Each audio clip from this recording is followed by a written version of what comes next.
Good morning students. তো আশা করি তোমরা এই লকডাউনের মধ্যে বাড়িতে সবাই ভালো আছো। তো আজকে আমি পার্সি বর্ণমালা নিয়ে তোমাদের সঙ্গে আলোচনা করব। পার্সি বর্ণমালা জানার আগে আমরা জানতে হবে পার্সি বর্ণমালায় মোট 32টি অক্ষর বা বর্ণ আছে।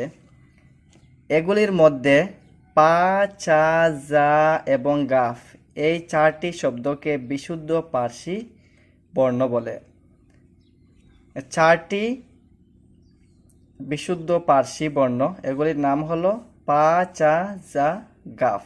এগুলি আমি এখানে পা, চা, জা এবং গাফ এই 4টি হলো বিশুদ্ধ পার্সি বর্ণ। পরীক্ষার মধ্যে ভেরি ইম্পর্টেন্ট তোমাদের আসবে। এখন আমি পার্সি বর্ণমালাগুলো পড়ছি।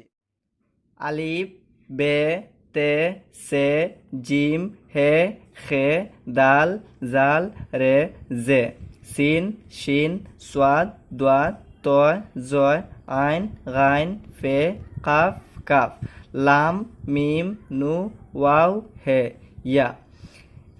আমি বিশুদ্ধ পার্সি যে অক্ষরগুলো ছিল, বিশুদ্ধ পার্সি বর্ণ, সেগুলোকে আলাদা করে এই 4টিতে আমি বক্স দিয়ে রেখেছি। এগুলো পরীক্ষায় আসবে, এইভাবে কোয়েশ্চেন আসবে। বিশুদ্ধ পার্সি বর্ণ কয়টি এবং কি কি? তোমরা আনসার লিখবে বিশুদ্ধ পার্সি বর্ণ 4টি, পা, চা, জা, গাফ। তো আজকে আমরা এখানে পার্সি বর্ণমালা শেষ। নেক্সট আমরা আরেক টপিক আলোচনা করব। ধন্যবাদ।